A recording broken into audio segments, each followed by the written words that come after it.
blood in your brain, you're in the nerds domain. Come on in, it's about to begin. Hi, everybody, and welcome back to the Nerds Domain podcast. I'm here with Rob. Having a good time. And Shirley. Hello. I'm, of course, Matt. And this week we're once again doing our B-sides and classics. This week we are discussing Fido and Alien. It's very exciting. Are you excited, Rob?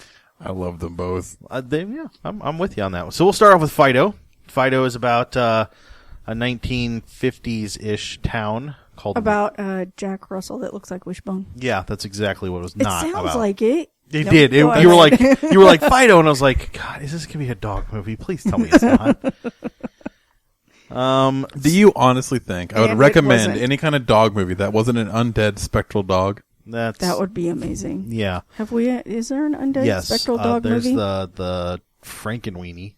Frankenweenie's a good movie. I haven't seen it yet because Matt wouldn't take me on Halloween. Anyway, go ahead. Talk about Fido. Sorry, I'm going to have to pull myself out of the bitter. So, Fido is a movie set in the 1950-ish era. I don't think it's supposed to be 50s. According to this, in an earthly world resembling the 1950s. It's resembling. I don't literally says that. Right. It's supposed to be like, it's supposed to look like the 50s, but I don't think it was the 50s. That's very possible. I think this is like post-apocalyptic. As weird as it is. We should have paid attention to the newspapers. Oh, they might have had dates on them. That's a good point. So anyway, set in a 1950s-ish world, Fido is about a world that the zombie apocalypse happened because of space dust. That's said in the movie. It's radiation. No, space dust. It's space dust. Radiation? It was. Space dust. They explain it space as radiation at the beginning. Oh, I'm sorry. I apologize to our listeners at home. We're going to go over some spoilers here. So just so you're aware, spoilers are going to happen. So if you don't want to hear spoilers, now's the time to stop listening. I apologize again. So 1950 world with space dust turned the dead people into zombies. This kid, by the way, Timmy, brings up a very good question early on that we'll get to. But yeah, what about those zombies that are deep underground that are buried too deep and didn't get out? That's the second movie. That's Fido. Oh, God. Did you not get it? That's going to be the second movie. Oh, okay. I'm like, no, this is Fido. We're talking about Aliens second. It's been almost a decade and we haven't seen a second one yet. That doesn't mean it won't happen. Darn it. Independence Day. We'll see a Fido remake before we see a second Fido. It's possible. So the story follows this family with a William H. Macy lookalike and Catherine Ann Moss as the mother and father, and poor little Timmy as an unknown actor, Keeson Lauder. Don't know who that is. Just he's the kid in this. More importantly, this has Billy Connolly in it. Yeah, Billy Connolly plays Fido, the main zombie that we get to meet. I like Fido. The whole movie, because I've seen his stand-up act, the whole movie, because I've seen his stand-up act, like every scene, I'm like, this is what he's thinking in his head, and this is what he's thinking in his head. And he's like, this tie is stupid. So it follows the story of this family getting a zombie. The dad hates zombies. He's terrified of them. And shenanigans ensue. Just want to say shenanigans, really. It's a good one. I really like this movie. It's bright in all of the 1950s ways. So my fiance is like, what in the world is Fido? And I said, think Leave It to Beaver with zombies. Like that to me, yeah. Because, I mean, they're training the kids how to kill the zombies, but it's always like this really bright, kind of like heavy 50s propaganda style. All right, guys. Now, all right, kids, now it's time for outside education. Right. Like, to me, the whole time, it's that very, like, when the zombie has an accident happen, it's very Beaver, like, protecting his dog. My 7 sons, not my... Leave It to Beaver. My 7 sons? Is it My 7 Sons? It's my 3 sons. My 3 sons, whatever. My 7 sons is the one about the devil. Oh. No, I don't know that's the case. I got those two mixed up. So yeah, Billy Connolly plays Fido. No real lines. Bunch of groaning. A lot of facial. A lot of facial. But he's really good. Yeah. He's so good in this. Really makes that character. And like, I mean, you really find through his actions that you connect in a weird way with him. And you're like, yeah, you're rooting for him. That's crazy. He's the bad guy. He's a zombie. He's not a bad guy. Well, because of the collar. Well, eventually, but they don't know that right up until that point, and even I then, knew like, it from the beginning. Foreshadowing. Anyway, I was psychic. Okay. What's his name? Henry Czerny. It plays Mr. Bottoms. yeah. I love him. He's so recognizable from things. I honestly couldn't Holes. place him in anything. Well, okay, I guess Holes. And then there's that other movie that I can't remember. That He was I in the saw with A-Team. him in. That's helpful to everyone. He was in. Yeah. He was in Mission Impossible, the original one, Oh, not the original one. The Tom the Cruise first original Tom one. Cruise one. The remake. Yes, I we'll don't call it remember that. that one. Yes, you do. The first Mission No, Impossible. I don't remember him being in it. Oh, that's very possible. But it also has. I'm trying to find Mr. Dylan Baker is the William H. Macy lookalike. It's like a young, thinner-faced William H. Macy. You But see- he's a you- jerk like that in all the movies he plays in. Yeah. He's kind of that cowardly, spineless kind of character. Yeah. Oh, he was in Trick or Treat. Really? Yeah. Oh, he's in The Americans for the current season. I've never seen Trick or Treat. Yeah. Well, yeah, you're not missing much. I Anyway, like horror movies. the movie itself is well shot, well done. Oh, yeah. Like it is handled for being a very like tongue in cheek movie. It is handled very well. They work really hard at giving you a good story. I'm sure there are some flubs, but they weren't bad. It had a what do you call that? A budget of $8 million, which that's Wow. not great, but it's not bad. Right. You could tell that everything was a set. Yeah. Except well, for when they did the Hills Are Alive with the Sound of Music. I felt like they should have broke out in a song when they were running through that meadow. it made so it had an $8 million budget, right? And it made less than $300,000 in the theaters. Oh yeah. This is way better than that. I don't It just Yeah. it wasn't remember. marketed because I No. don't remember this movie coming out. Well, you said it wasn't marketed, and then like you had said, you saw the trailer and it didn't fit the trailer theme of did- the. No, it doesn't, because it seems like when you say something like Fido to someone, the first thing they think is that dog thing, right? Yeah. Right. And then you're like, no. This is a movie about a pet zombie. And then you have to explain that, yes, it's a movie about a pet zombie. And yes, it's damn good. Go watch the damn film. Right. It's really good. Well, and there's a point where, so there are some bullies in the movie, as you're gonna see, as there are, and they're part of the Zomcom Rangers. Yeah. The Zomcom. Zomcom being the company, Your new Boy Scouts. Yeah, the company that stopped the zombie apocalypse, essentially. Well, by repurposing them. You're right. Well, no, first by realizing you shoot them in the head. Right. But then they repurpose them. And Yeah. So the boys are these bullies catch Timmy and his zombie, tie them to trees, break the zombie collar, and then let the zombie attack Timmy. The zombie then quickly kills both the boys.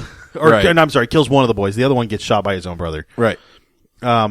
So the mom comes out and helps clean this all up, and they're burning down the shed with the zombie boy bodies in it. And she goes, "Now, Timmy, I want you to understand, this is neither normal. No, what did she say? Normal or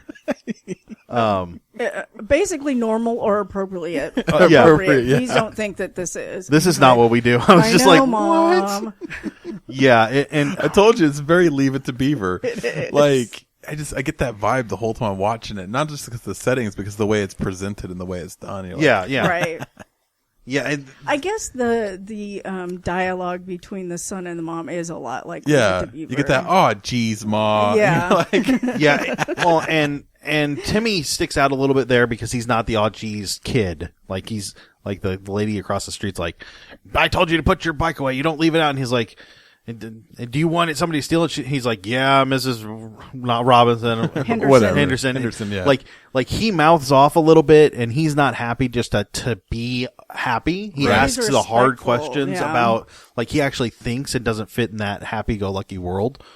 Which I think is the reason we get this, because he has compassion for the zombie, unlike a lot of the other people. right. He's not just slave labor. He's Yeah. like a thing. Yeah, and I mean, he does treat him as a pet, almost like towards the end, like a best friend. But, Right. But he's definitely not just a mindless slave. Well, I think that transition with Timmy is really what causes mom to have the same kind Yeah, of transition, well, right? Well, the necrophilic transition, but whatever. Yeah. Well, I mean, the fact that Billy Connolly's, give her in the eyes. I'm gonna eat your face off. All right. God. Billy Connolly is so good in this. He I is. really can't express enough how good Billy Connolly is in this. But it's a really good story. It's 90 minutes. It's not even. Yeah. It's barely an hour and a half, but Right. it feels good. It's a fast paced story. I didn't see a lot of hiccups. I didn't see a lot of problems with it. If I had a 12 or 13-year-old that I wanted to introduce to zombie films the right way, I think this is the kind of film I would do it with, because it's not overly gory, but it's got that Right. kind of like It's not heavy cussy either, Right. so you don't have to worry about And there's that. no overly sexual innuendos or anything. Yeah, like no, that. I mean, there's a play like, between He Mr. smacks What's his face, Bottoms and smacks Tammy on the butt. not Mr. Bottoms. Mr. Bottoms is the bad guy, the Zomcom security guy. What's the other guy, Mr. I have the stupid What's thing. his name? Like, why are we not getting this? Mr. Theopolis. Mr. Theopolis. Theopolis has Tammy, and there's some interplay there, but even then, that's like 1950s naughty, which is not really naughty. right. So for me, like, this would be a kind of like a really good like, this is a zombie movie, kind of like Yeah. this gives you the idea of what you're gonna find in a zombie film, and it doesn't really it hits with like a lot of really big morals. Yeah. The way like Yeah. a good zombie film, a Romero zombie film, always has that kind of like. Aside from like his first Night of the Living Dead. After that, he always made a really big moral statement in the film. Night of the Living Dead has some moral statements in it. Has some very heavy moral statements in it. It does, but it's not near as in your face. Yeah, this is true. As later Romero films true, are, it's true. right? And it's not near like the classic Night of the Living Dead isn't near as gory either. No. So- Well, yeah. Right. I honestly, was it was last year or early this year that we finally saw Night of the Living Dead for the first time. It was last year. Such a good film. There's a place down on the south side called Oh, Franklin right, Art last House year. Theater. They did for Halloween. It was Halloween time. They It did. was crazy. That movie I want to was say amazing. we spent $10 or $15 for we spent $30 for the entire marathon. It was Friday and Saturday of just horror movies, sci-fi movies. It was like Planet of the Apes and the Invasion of the Body Snatchers and the Night of the Living Dead was the one Mothra day. versus There was a Godzilla Godzilla. in there, and there was another one that was not Godzilla but still Godzilla. Not Get Around, but what's his name? Gamera. Yeah, and they ended it with Night of the Living Dead, which I'd never seen, and I was enjoying the movie until the end, and I was like, oh my god, what happened here? Yeah. Like, that blew my mind, and it was such an enjoyable film, and especially that one, I'm willing to accept, like, this was shot at a certain time and done with very low budget, so I can Yes. accept some stuff that I wouldn't normally accept in other movies, but so well done. Yeah. So well done. I feel like this kind of movie, so like Fido reminds me of Shaun of the Dead Yes. in the way that it handles things, that it's not like... We're also watching iZombie. Have you seen any of that? I haven't seen that. It feels a little bit like iZombie too, because it's like zombie is a thing, and yeah, it's something we have to deal with, but it doesn't normalize it so much as it just allows it to be and allows humor to happen around it. Right. Because iZombie is essentially, as long as the zombies eat brains, they don't become zombies. They if they scratch somebody, they'll turn somebody. Yeah, I've heard of this. But it's an interesting. It's a comic book to begin with, and then it's an interesting TV show that they put out. We've enjoyed the first season, but this movie really made me feel a lot along those lines, where it gave something. It took something and not necessarily parodied it, but made it lighthearted and enjoyable. And Right. That's something that should be terrifying. I mean, like. Night of the Living Dead is terrifying. There are some scary parts there. A true zombie apocalypse movie is terrifying. This one Right. did not treat it like that. It made it kind of enjoyable. Same thing Well, with it's Shaun not of the your Dead did. it's not your Walking Dead kind Yeah. of. Oh, like, yeah. you're not dealing with that same kind of, because the point and the idea of the story is really about humanity refining humanity, right? Yeah. Like, I mean, the kids are terrified of old people. I mean, they're absolutely terrified. Everyone's Yeah. terrified Right. of old people. They're teaching them, and the propaganda is, make sure you take grandma down, get her right in the back of the head, kind of thing, right? Get the heart monitor so Right. when they die, we'll know right away. Right. Like, that's terrifying. Right. And so, and then they're like, okay, well, once you've got her down, guess what? We get to collar her up and put her with another family. Have fun. Yeah. Good luck. She's now a slave. Whoa. Sweet. But that's what they're doing in the film, right? Right, So right. this is like, we're taking these people that we instead of taking care of them the way we normally would, now we're just kind of demonifying them, Right. and pushing them off to the side. Well, and there's a lot of hints there that not just Fido, but others have emotion and thought processes. right, like it's not a complete Because wash. Tammy gets Theophilus. says something to Tammy about just getting a newer model, and she gets upset. She's hurt by that statement. Yeah. And then the dog walker, because he doesn't have a name, he's hiding. It doesn't come out when everybody else is being shot. There's a logical process there, Right. which makes me wonder what more there could be. Right. Which really makes Zomcom even worse because they're not studying this, or Right. if they are, they just don't care. Right. So, yeah, it's such a good movie. It's short, sweet, and to the point, and makes it enjoyable. I liked it from beginning to end. See, So I did liked most all their characters have some kind of development. No one is Yeah. kind of a blank slate. No one's Yeah. just this bland little thing that exists. They Except all have. the villain's still kind of the villain, though. I mean, Well, the villain's the villain. Mr. Bottoms is just kind of stays Mr. Bottoms. But I mean, they're out for money, right? Right. It's the corporation, and Right. he's the visual piece for that corporation, but he's the corporation, right? But so I don't count him as necessarily like a fair. character in the same manner because he's the embodiment of. But the rest of everybody else, I mean, the father, the mother, the father has a whole backstory why he doesn't like zombies. It's Yeah. not just arbitrary that I don't like them. You know, he had to put his dad down. That's a hell of a thing, right? That's Yeah. a lot of stuff, right? It's Yeah. traumatizing. Right. And then, the wife wants to keep up with the neighbors next door. And Yeah. so now, and it feels like natural in a family, like this is how this interaction would take place. Right. Especially you get the little boy that's being bullied by the kids at school. So he's trying to find some way of connecting with something else. Yep. And then dogs aren't a common occurrence. Now zombies are. Yeah. Right. Yeah. Right. And, even the Mr. Bottom's daughter, she has, like, this weird development where, like, she has to go to ballet and she clearly hates it. And then she shoots the zombie in the head, the dog walker zombie, and it's, like, saves people. And, like, it really, there's some steps to it that, like, show that everybody here is a person. Right. Except Mr. Bottoms. But again, he's the villain that happens. Right. And it's not, with Mr. Bottoms, it's not so, he still has a personality at least. He's not so flat. Right. Like, he's a war hero, so... He's not a mwahaha. I mean, Yeah. he's still got, but he's still got that reasoning, that rationale for not wanting to study, for not wanting Right. to be that person Right. that steps up front and says, this is how we're going to do it. Cause he was there when everything went down. Yeah. So, overall, I really enjoyed the movie. I don't want to, like, move on, but there's not a lot to talk about here, I don't feel like. There's not a lot to analyze, at least. No, it really wears itself in the cuff. Yeah, which is not a bad thing. It's something No. that I can put... I feel like I can put Fido on in the background anytime and be fine with that. Oh yeah. That's it. So I give this a solid 4 out of 5 on stars. Shirley, what'd you think? Yeah, definitely. I'm right there with you. 4 too. Yeah. Then Rob, same thing from Yep, you. universal. Yeah. So, decent movie. If you like your zombies but like a little lighter, then this is the way to go. I think Rob, you're right because there's no. Is this a PG-13 movie? No, it's rated R. I think it's it? R. It's There might R be horror. there might be breasts or something weird that pop up like for a split second or something weird. Let me tell you know what. There's IMDb, also the gore. there is a little bit of gore. I will say every murder they do is off screen, Right. except for the one kid getting shot, but you don't see the bullet going. You just see it with a hole in him after his brother shoots him. It's a You tasteful. made me It's shoot my brother. as odd as it is. It's a tastefully done zombie film. Yes, it is. Right. Yeah. So, It is rated R for zombie-related violence.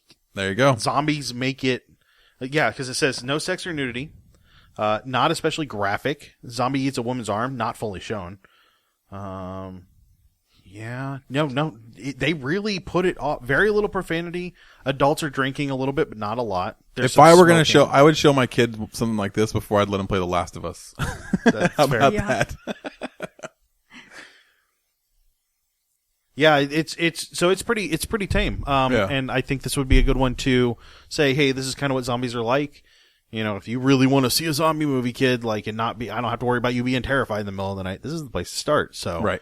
I like it quite a bit. Fido, the introduction That's not us to saying go zombies. against the recommended rated R rating. That's saying Right. as adults ourselves and as parents Yeah. ourselves, we would make that choice that way. Honestly, I would say that if the only reason it got R rating, which looking at what it says on IMDb, is because of zombie-related violence, I can kind of understand that because zombies are one of those taboo things. But given how much zombies have been flooding our pop culture right now, I don't think it's as big of a deal as it Right, used to right. be.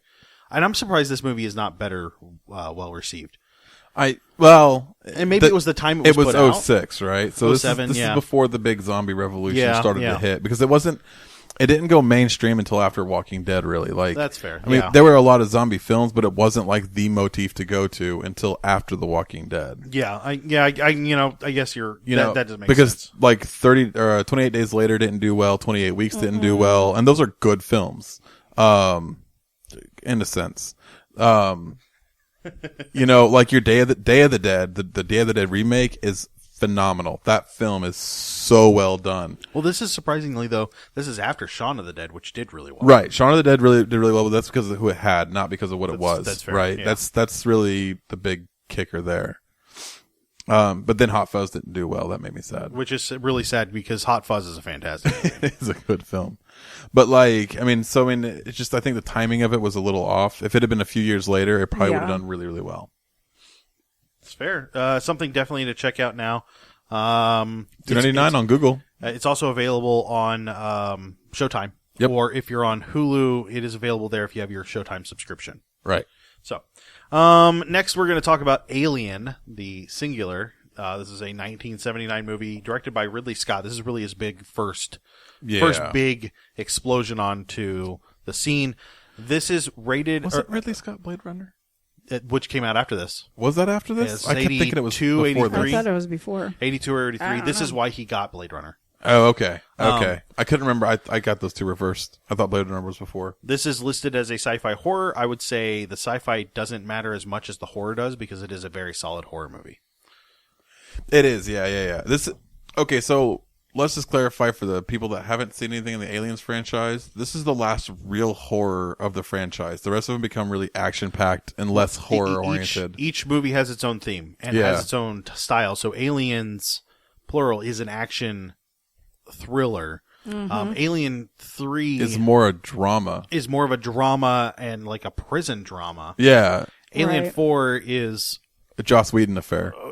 half of it's half of a Joss Whedon affair because it's heavily edited. Yeah. And some of the directing and other things were questionable at best. Right. So this is the first and last that's really a horror. Although I would say the second one is still pretty scary. It's got some jump moments. It's really suspenseful, the second one is. very, very well done. And there are parts that, like, going the- back and looking at it, you're like, oh, edge of the seat kind of stuff. well, But, and like, the second one is an army.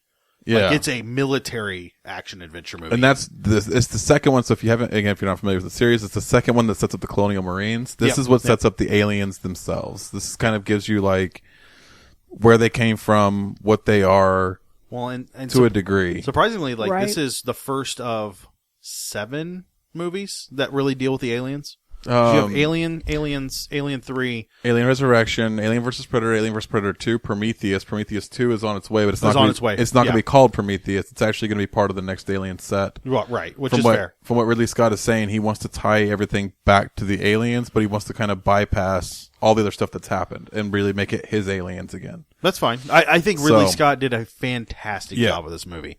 Well, I think he had I a was different. terrified. Honestly, It's a scary movie. I watched it as an adult. There's some good jump moments in it. It's not nearly as scary as it could be. If I were 13, 14 and watched this in my parents' basements with the lights off, I would have peed myself. Seriously, there are some points where I'm like, yeah, that's Rubber Suit. But at 13 or 14, I never would have seen that. If you don't know the story of Alien, Oh, yeah, that's important. a crew lands on a strange planet after getting a distress signal. Well, hold on. A commercial crew that has Yes. nothing to do with anything military. mining Because that is crew. Thank you. That is Yeah. that's important because that doesn't come till the second film. A commercial crew lands there and they are responding to the distress signal because they're going to get an extra bounty on it, so they're going to make more money. So they get to the planet. They find a bunch of these little weird eggs, and one of the crew members get attacked. When the crew member gets attacked, they bring him back onto the ship instead of quarantining him because they're stupid. And I mean, that really is pretty dumb, right? Yeah, we discussed No, if we people would discussed just that. follow freaking safety Protocol. procedures, none None of this would have happened. Yeah. Right. They try to take the thing off. It won't let him go. He's going to kill him. Then all of a sudden he wakes up and the thing fell off on its own. Like a few days later, or the day, actually it's hard to tell how time elapses in this. 25 hours, because Yeah. that's how long they said it would take to fix the ship. It's probably less than a day, though. Right. So Yeah. less than a day, all of a sudden they're sitting down to eat. They're getting ready to go home and something bursts out of his chest and that's the alien. Then the alien goes through, devastates the crew. Yeah. I mean, just decimates the crew. Yeah. Really systematically. Except the cat. Except the cat, Cat and gets away. the cat and one character, Ripley, who becomes the crux of the series from that point forward. Ripley finds a way to take the alien out. Bada bing, bada boom. Here we are. Yeah. I will say first, let's start with the face hugger because all these things have a name. All of them. Oh, wait. Let's before we even get to that. Yeah. I think you were talking about the budget, right? $11 million. $11 million versus and the 79. Yeah. versus the $10 million for like Space Odyssey, right? Yeah. And so I know that Geiger doesn't run cheap, Yeah. right? That was everything. Right. Everything was designed by Geiger. Yeah. It was his world that Ridley Scott played with and played from. And this was something we didn't mention last time is that this was a movie that builds upon itself later. So we get to Alien 2, Aliens, Alien 3, so on and so forth. That is not what Kubrick allowed. He did all of that with $10.5 million and destroyed everything. Yeah. If it didn't go into the movie, he destroyed it. Yep. If it went into the movie, like props and stuff, he destroyed that too. Oh, Yep. wow. He allowed no one to have anything. So the fact that got a sequel, because 2001 has a sequel, 2010. It actually has three sequels, but they're all books. 2010 they had to remake everything. Yep. Everything. Yep. This is not the case here, where Geiger put together a visual that we see replayed and revisited over and over again, which is great. I think that's key to this series. That's key to the lore, right? But so, I mean, even then, like, if you look at Prometheus now, when they go to visit them on the planet, when they come back, because again, if you haven't seen Prometheus, guess what? I'm going to spoil it. If you, when they get to the planet and they visit the creators, what they call them, or the makers, or whatever, they're sitting in the same style ship. Yeah. Yes. That had crashed on LV 426. Yes. Yeah, because it's on LV 427 or something. So what is that? That's where the one in Prometheus sits. That's what they're saying. They haven't clarified. Yeah, I found Prometheus exceptionally slow and plotting, and I did not care for it. I liked it a lot. And maybe I need to revisit it. That's fair. See, I liked it a lot because it felt more like Alien, That's fair. because it was Ridley Scott. That's fair. Right. That's fair. It was Right. Ridley Scott's vision of what the series should have been post Ridley Scott. Well, and this movie is very dark. Right. Not in theme, although there is some darkness in the theme. But like they're in Filmed. Unlike Star Trek or 2001, where we see brightness on everything. These people live in perpetual Darkness. Yeah. like Twilight. everything is conserved. Everything is Yeah. like light is not cheap, so we don't run it. We don't like leave rooms open or leave things on for the sake of being on. We really take care of everything behind us. Yeah, Yeah. the lab and the lab was dining bright place, and- and that was it. Well, because everything around him, think about it, right? The commercial. We talked about that with the ship design too, right? They had it covered in grime and smudge. Yeah. It wasn't like super taken care of because it cost money. Right. And they weren't out. They were trying to make as much as they could off of a run, and that was the entire focus. Yeah, and I like that. It allowed Ridley Scott. It allows for the end of the movie, Right. which we'll get to as we go. But like the visual is cluttered and dark and dirty, grimy. And It looks lived in. it does. Well, it looks lived in and unkempt. Right. And that's also important because they wake from cryosleep in this. Right. That's the start of the movie is they wake from cryosleep. And I don't know. So they go down to the planet. They fight over this. They have actual conversations. Right. They have two jerks on the thing that want a full share instead of a half share. Right. I don't always, I was like, yeah, whatever. These are the same jerks we have everywhere else. Like they want more money, but that made it feel immediately like this is just what they do. This is the situation we have. So I liked that and how that broke down. It just felt like a full movie too. It didn't feel like we didn't get backstory for anybody. No.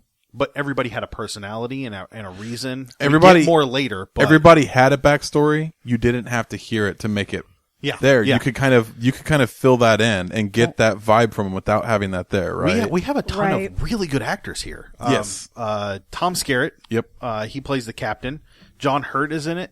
John Hurt is such a good actor, so underrated. Sigourney Right. Weaver is Ripley. She's the main character She's that so we overrated. follow. Honestly, I think that in this she's really good. No, and this she's really good. I think later down the line she lost the flair that she had Yeah. for the series. We have I don't know. Galaxy Quest was amazing. no for this No, quest. for this- Oh no, Oh, she's for great. this I think she's series. great. She's in great. Galaxy Quest. She does good in other stuff. I think she's lost the flair that she had for this series. Like, We also get Bilbo Baggins is in this yep, as spoiler the villain yep. of the piece. Like, The later or the first Bilbo Baggins, not the second. that's true. That's very true. Literally, there are 8 people in this movie. That's it. That's in the voice of Mother. That is it. Which is amazing that we get a full story, and I feel like we were isolated, but I still feel like 2 hours, 15-minute running time, something like no. that. It's actually it's 116 minutes. It's just under 2 hours. Yeah, then. just under 2 hours. Yeah, I knew it was a long one. For what it is, Yeah. it's a long film. Like the alien is played by one guy. It's Right. not even like multiple things. Like there was one guy that played the alien and 7 members of the crew, and that is it. Yep. So that's what we see the whole time. There's no interplay with anybody else. So like Fido had 45 actors in it. Right. It's a pretty big cast. A lot of those had no lines, but this has 8 people, which helps you bring your cost down, which is why Geiger getting so much money Right. didn't really matter. But Sigourney Weaver was unknown at the time. Right. I don't think Tom Skerritt had none of these people had huge portfolios. John Hurt had done a lot of stuff. John Hurt's always done a lot of stuff. He's been a very, very active actor, but he wasn't big in the Right. States at that Yeah. point. Like people didn't recognize, and even now a lot of people don't recognize that name. I mean, if you said, now he's your one of your special doctors or something like that, they'd be like, Right. oh, that guy, or you Yeah. know, if you'd ever seen the He's Jim like Henson that Storyteller, guy. that's John Hurt. But like, Right. Yeah, I need to see that. it is so good. That series is awesome. He's great in Spaceballs, where Yes. he reprises this role. Oh, it's hilarious too. That is so well done. Shirley doesn't remember that scene. Because he looks down at his chest and he goes, "Oh no, not So- again!" So they're at this diner. The thing is, I don't remember the part. They're at this diner, and Barf and Lone Star come in, and they sit down, and they order the space soup, the space special. Yeah. And then John Hurt is sitting down with a couple other guys that are dressed like him. Right. And he stands up all of a sudden, and he coughs up the food, and he goes, he looks down at his chest, he goes, "Oh no, not again," and he flops back. Right. And the alien pops out of his chest, puts on a top hat, grabs a cane, and Well, sings and dances his way out. Before that, Barf goes, "What was Wow. he having? He's having the special. Make mine the soup." And then the alien dances across, and they just go, "Check, please," and they bail. Oh my goodness. Mel Brooks does a really good job of calling back to classic movies Yes. in a fun way. Well, that wasn't that old either. I mean, you're talking No, like 85. Spaceballs was 85. This was 6 years. 6 prior years to Right. post, that, yeah. right? Yeah, and that Aliens was on the horizon, so Yeah. So like there's a big hub on it. So I mean, he's really good about capturing that, like what's popular at the time. yeah. So you have a good cast here. I felt like everything felt hectic, like it should have. Like they really did a Yeah. good job of feeling confined. There was no room in those hallways. No, they were working in really tight spaces, Yeah. and they were working around each other really well. Yeah, like they'd been on that ship for a while. Even the cockpit, like there was no room to move around there. Right. There wasn't like room to stand next to each other. You climbed into your seat and you were there. That was it. It's clearly not a ship you live in. It's a ship that you work in and you're done. So overall, I like they had the color. This is the one that's got the color guy and the little Weasley white dude Yeah. that are friends, right? Yeah. Yeah. They use this a lot in the 80s. You see these characters in Abyss that has a couple like that. You get Yes. this couple of guys that are like really polar opposites that are working side by side and they get along so well. yeah, and towards the end, the color guy really steps up and tries, fails because it's the alien that's gonna murder everybody, but he really tries to step up and really be something different. So when they go down to the planet, and they find the eggs because these things are nasty, Right. it's like the effects on that, the way it lit up as Yes. the thing started to wake up inside. Well, and you can this see egg. their lights on the fog real clean. Yeah. And I mean, Yeah. you could just see the heads of the eggs and they don't really know what they are and they're poking and prodding and trying to figure it out. And then it opens, and this thing uncoils itself and flies at this guy. And there's a short scream as it cuts away to a wide shot. Yep. And nothing. Yes. The face hunger is terrifying. Shirley said it's like a space spider, and that's really Yep. what it is. I like it. So Gagger was talking about it, And he said, I like the idea of it being two hands, so when it grips, it wraps around and holds it in. But then he's Right. like, you got to have some way of keeping it secured so he doesn't have the tail that comes back around it. And if you look at a lot of the Geiger drawings, he doesn't use white a lot. Like, that was a really special color for him to have with that face hugger, which Yeah. really, really, really impressive. And it's got those sacs that breathe almost Yes, so while it's attached. Yeah, so it's breathing for the person Yeah. as they do it. And then, like, if you look at the mouth coming off, it's got that appearance of a female genitalia, but that's important because that's where the egg sac is being deposited into the system, Right. right? So it's got that really, it's got that, like, recognizable look, but then it's also, like, terrifying because it's this, like, 4 or 5 inch long thing that's just, like, launching out and drops down. Like, the Right. face hugger is a terrifying image. Yeah, and when it does die, it falls off, it dies. They flip it over and look at it, and it's all flesh and organs underneath it. It looks like, honestly, they just they took organs from an animal, Right. and put it in a mold there. That was that. But still very effective, very effective. It becomes, I think, like later in the series, that becomes one of the most suspenseful parts of the whole thing, Oh, yeah. more than the aliens themselves, because it's Right. so, like, I mean, you can't see it coming in a lot of cases. and It's once so it's there, small. you're done. Yeah, That's it. there's like, no getting past that. It's like, oh my god, there's an alien down the hall. I can run. It may not work, but I can at least run. Not with these face huggers. Once No. they're on you, you're done. Right. I think I saw it fought off once in the series. There Yeah. you go, and that was Yeah. Ripley and Newt in the bathroom or the Yeah. bedroom, Or the lab. in the lab. Yeah. Yeah. It's fought off a little more in Alien versus Predator, but that's a action movie, And I so don't that's count a little those. different. Well, I do because it has some of it builds on some of the concepts, which I'm still okay with, but it is a very different thematic feel to the movie. Right. So that's very important. Facehugger is terrifying. The eggs are creepy and weird. Yes. They have this like mucus everywhere. Yeah. And when they open, it's got that goo on the inside, and you're just like, Well, and if Right. you listen really carefully, So- you can hear it crackle and squelch open. Yeah. It's gross. So the alien spaceship that is in Alien on the surface of the planet, and then in Prometheus, it's basically the same type of alien ship, right? Yeah. So it's got the So- same pilot, the same navigator sitting down in the seat. Right. So my question is, you have this alien race that sends out a warning from this planet telling nobody to, come close. But then in Prometheus, you have the same type of aliens and the same type of ships that have the same thing going on. Well, So it was a you have- distress call they sent out, not a warning. No, she deciphers it. Well, When eventually, she's- right. Initially, though, it comes in as a distress call. Everyone's receiving it as a distress call, so it's pulling people. Right. Distress call, but she deciphers it, and then she says, "Oh, it wasn't a distress Right, call. It was through a Mother, warning." right. Right. So my question is, like, what was Ridley's purpose for doing that? Did this race, two spaceships of this race, did they accidentally pick up this alien, and then So- it started procreating on their ship? So what we've seen 'cause you now, at see least two different up to this ships. point, because we haven't seen it like expanded in Prometheus yet, right? We're waiting for the next Right. films, but right now what we saw was that little black goo is what set off the reaction of humanity on Earth. That's what they're Right. called, the creators, right? Right. And then they came back and they looked at their progeny and said, "Okay, cool." But then they were supposed to come back and destroy it, which is the ship that they found that was leading back to the home base. Supposed to come back and destroy everything that they created. Right. Well, throughout this process of the people finding that ship, they inadvertently created what seems like it's going to become the alien species. Because you remember his jaw pops out like the alien jaw, but it's still attached. It's not two separate jaws yet. It's still one jaw, but it Right. drops out. And that was from the octopus monster and the creator giant. That's what created that alien offspring.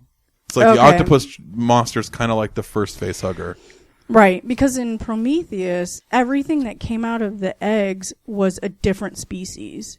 Because, like, 3 people got Well, they 3 had different things. It's because it was everything that it was being interacted with by the black goo. So the black goo was changing and mutating it. That's why. Oh, okay. Right. So the black when the guy gets it in his system and it starts to mutate him.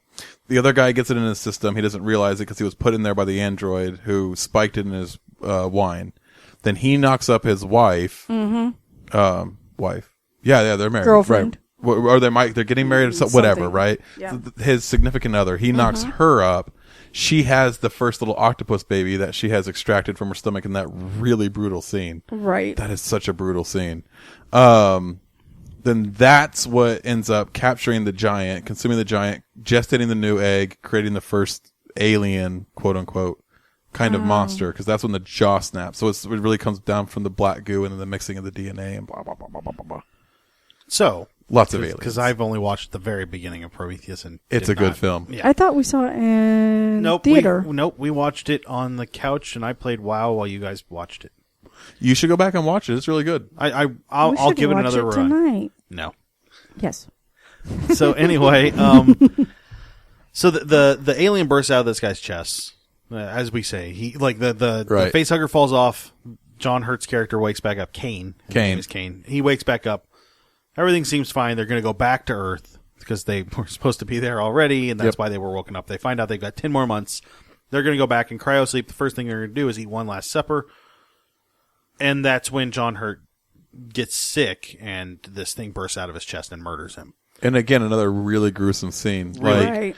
considering the time that it was done in, it was really kind of impressively done. Well, splattering that blood across her face Right. when the chest bursts open, like that was so effective. I didn't care for the puppet turning left and right. Yeah. That was really unnatural to me, because up till that point, everything had felt really natural and like solid. That was that is one of the failings of the movie, is that that baby puppet is not great. So No. you don't think that it would have enough conscious to look around and no. survey? No. It's the movement of it felt very unnatural. Instead of its head moving back and forth, the whole body rotates. Yeah. Well, like that's a because worm. the whole it's all one piece at that point in time. Yeah, it but hasn't, it Right, but didn't it- look. It didn't look natural like Oh. like a living organism would. Like the alien looks really natural. The only other part that really broke immersion for me was the android head, because the modeling for the android head versus Yeah, I was- did break immersion, but I understood what they were trying to do there. I understood what they were doing. Their best, right, so they were I was- working yeah. with the constraints they had, but then like that cutaway to the alien head when they're setting it up, and then back to it, like it really kind of, to me, it broke immersion, because that was one of the few Our like listeners at home are like, "What android are you guys?" Let's get to that. We'll get to the android. So the alien gets out. well, they should have watched this. Yeah. They starts murdering the crew. The crew splits up. Never split up, by the way. Don't ever split up. You never split up. always stay with your wingman. Werewolf on my arm. What? They decide after losing a second person, because the alien catches him by himself. This is the Weasley guy. They decide that they're going to the captain is going to go through the air ducts where they're clear that this alien is at, and chase it out. So of course the captain dies in the air ducts, and it's at that point that Ridley takes over the ship, because she is Ripley. Ripley takes over the ship because now she's in charge. And she talks to Mother and finds out that the science officer, Ash, played by Bilbo Baggins, is now actually working against their survival. She didn't know he was an android either. Well, I was getting there. Come on, man. Oh, you were blowing past parts. So that's what she found out when talking to Mother. Oh, did she? Yeah. Did you tell them that we also found out that the baby was shedding its skin? Oh, yeah. Yeah, the baby that's maybe the size of a foot-long Subway sub, maybe, is shedding its skin and grows to the size of a full man very quickly. Right. Terrifyingly quickly. Yeah. Bigger yeah. than a full-size man. Yeah. Well, I mean, it was a full-size man in a rubber suit, so man Well, plus the- rubber He was a suit. really tall man. Yeah, it was. So we find out that Ash, the science officer, played by Bilbo Baggins, is actually an android, but no one knew. Right. And he attacks the crew because the Because he used the one ring too long. We got it. well, no, because, Right. No, I'm not kidding. Did you see his eyes flutter? I was like, dude. he it becomes clear that he is working against the crew. His whole plan now is to get this thing back to Earth Right. Right? for the company, Weapon Tech. Wutani. and then That's the name of the Is that company. right? Wutani. Utami? Oh, that's right. Yeah. and so we find out that he is working against the ship. The crew attack him and then beat his head off, and break him, and then Oh, no. That's when they find out he's an android. Yeah. Yes. Because everyone's they like, didn't what know. the hell? Right. Yeah, well, when he starts sweating white Goo. Right. Yeah. So they beat his head off and then reactivate him to ask him questions. But And then essentially, he's really complacent with him at that point. yeah. Like, Well, I think he'd realized at that point that they had no chance. he's like, Right. you're all gonna die. And then he does, doesn't he? You're all gonna die and it's gonna be glorious. This thing is Well, he gives- perfect and he you're gives not. He gives them his sympathies. It's not Right. really his sympathies. So at that point, Ripley decides they're going to blow the ship and run away on a shuttle. So he sends his two people that are left, or she sends her two people that are left down to get coolant. Yep. And she's going to prep the shuttle. Then she realizes the cat. First of all, there's a cat on the ship. Name Jonesy. Name's Jonesy. Jonesy can fend for himself against the alien. If he's going to get blown up, that's Jonesy's own fault. Not really worried about Jonesy at this point. I love cats. I love cats so much. You let the cat go when you're fighting a horrible alien that's destroying all of your crew members. People You people think- outvalue cats. I'm sorry. And Yeah. just So she leaves the shuttle with the door wide open yeah. Wide to go open. to go get Jonesy. While she's trying to get Jonesy, the two people getting coolant get murdered. Oh, obviously. And Yes. she gets there just inside to see them. Time to see them dead. She sets the self-destruct, gets on the shuttle, launches the shuttle with Jonesy. She found him. Yay! Right. And that's when. Well, the alien looked at Jonesy and didn't care. He's like, "Meh, it's a stupid cat. That's not even enough for snack." Right. Yeah.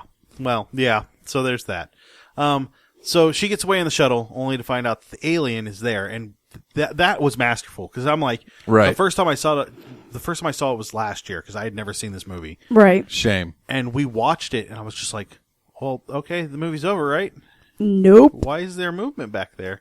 What's going on? Yeah. The alien was hiding, and it was either hurt or hibernating, I'm not sure which. but it was hiding, and getting ready to. And she And it flushes it out. So well done, because the first time the camera pans past that, You don't know. it's there, and you have to Yeah. like consciously pay attention, Yeah. to spot it in there. It is so well done, so well hidden, and like It looks like one of the pipes. right. And so when it moves, like, and she jumps, you're like, dude, no kidding, I'd have jumped the hell back too. Yeah. Well, I think we've both screamed or something. The first time we I watched it, it, I was like, "What?" Yeah. I thought it was just like when I first saw it, I thought it was an excuse to show Sigourney Weaver in her underclothes. That's what I Yeah. thought it was. I was Well, like, okay, it well, still was, They've hired a but- female actor, got to get her underclothes. It's 1979. Come on, now. Right. It still was that, but they at least used it to also promote the suspension, Right. Or the suspense. Like she's comfortable, she's Yeah. fully exposed, Yeah. right? Right. So she gets in a spacesuit, straps herself down,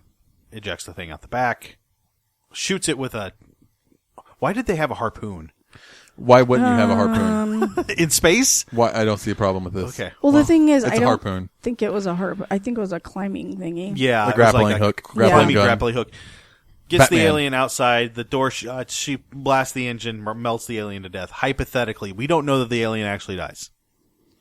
I don't think it really matters. Yeah, it's in space. But no, because they go back to LV-426. The story continues back on that planet, not somewhere true. else. That's Right. And then it follows Ripley, and then they resurrect her as a clone. And So I'm gonna spoil everything. I'm gonna ruin everyone's day. The alien is really well handled. The close-ups on its face are clearly are clearly puppets. I mean, they are obviously What? puppets because they're not a real alien, but they're really good. They're really Hold good. on. It's That's dripping. not a real alien. It's like dripping drool, dripping drool the whole time, and it has a mouth inside of its mouth. Yes. which that's terrifying. And when it opens up, it comes out really nice and really clean. Like the teeth sparkle the way they're supposed to.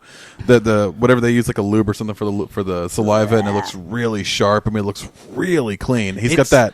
He's covered in that film the whole Yeah. time, so it Yeah. just the looks. thing is, I have problems with bodily fluid. So, like the android scene, I could have thrown up. Yeah. The alien, I can't watch the alien when it attacks people because it grosses me out and I want to throw up.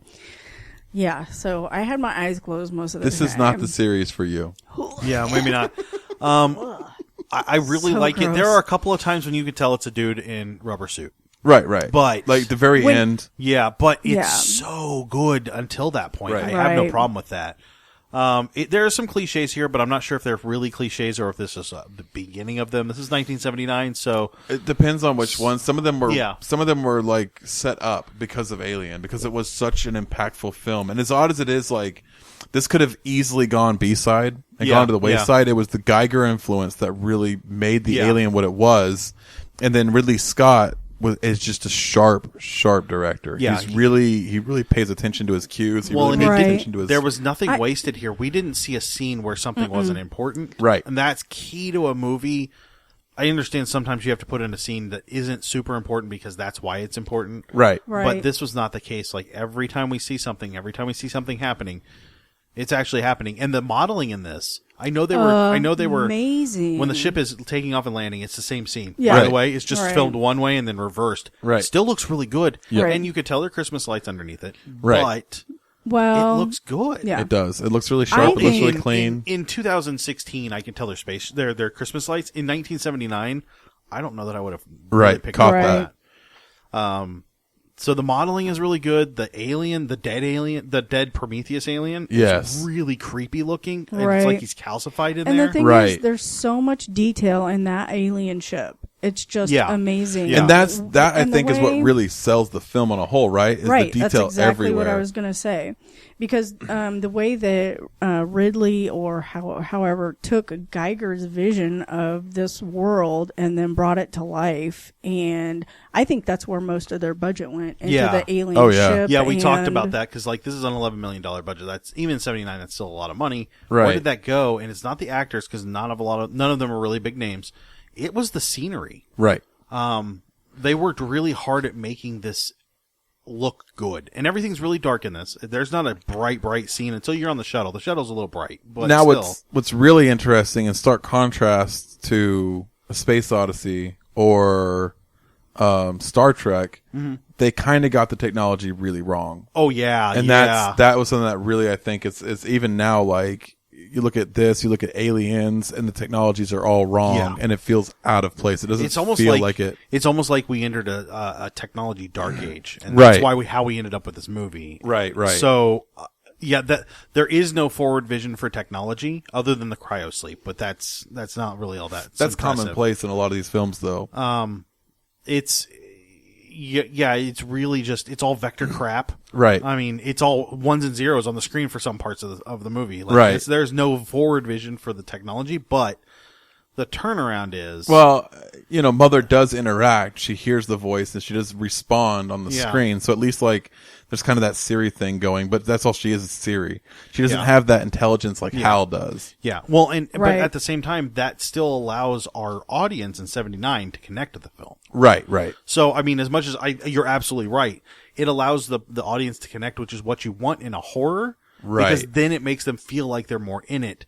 Whereas 2001: A Space Odyssey, you don't want them to connect because you want them to be beyond that. Right. So maybe that's the reasoning behind it, or maybe just they didn't really have a forward vision. I mean, that could Probably, you think about how much work was done with Space Odyssey on research. I think the money was into development for the world and not development for the Right. ship. and that's fair. And I yeah. felt so. Did you feel like it detracted? No, because I didn't really pay attention to the technology.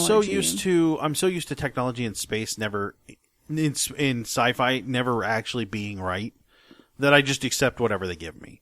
Like you look at Minority Report, which whether you like it or not has futuristic technology. Right. Same thing with iRobot. Like those aren't that far in the future, but their technology hasn't gone that far. But then you look at something like I think a modest appraisal, though, like looking at 100 years from now, where we are now, I don't think we're going to be crazy far off. So having a modest appraisal, I think is a much more some of the Right. holographic screen stuff that Cruise is doing is stuff that we're messing with now, right? Yeah, absolutely. So that's actually probably a really really good way to handle it, and it's probably about what we're going to be seeing mainstream in 100 years from now. Actually that is my favorite part of the technology in Minority Report is that manipulating things physically in a digital space. Right. Like I like the idea of that. I wish we had it now because I'm tired of this. I've got to go get a freaking cord to download something. Right. Well, we're heading that direction. Yeah. It fits that. I think that fits more with where we're going to be it's not super sci-fi and pushes us off. Yeah. But I think like, in 100 years, if we undervalued that, it's going to show. Or even in 20 years, if something really badass makes that look primitive, it's going to show a whole lot. And I think we see that with Alien. Yeah. But I think the technology didn't detract for me because, mining is a dank, dirty job. You don't need all these special gadgets around. You need mining equipment. I don't know if you guys... The guys driving the Toro trucks now have their all their readouts on their app on their phone from a Bluetooth from their tractor. But if you're looking at, so I worked at Cummins, right? Top of the line, right? I mean, these are good engines they make. All their stuff is old CNC crap, right? I mean, these are old, terrible computers that nobody knows how to program. They're operating 40 years behind.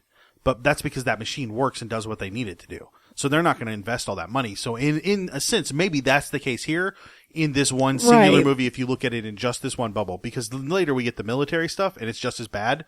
That doesn't make sense. Right. The military stuff should be top of the line lasers and crap. Right. And there is the disconnect because in Aliens you don't see that. Right. And so at least in this one least in this one you can be like, well, they're going to put out the crappiest, cheapest ship that will fly.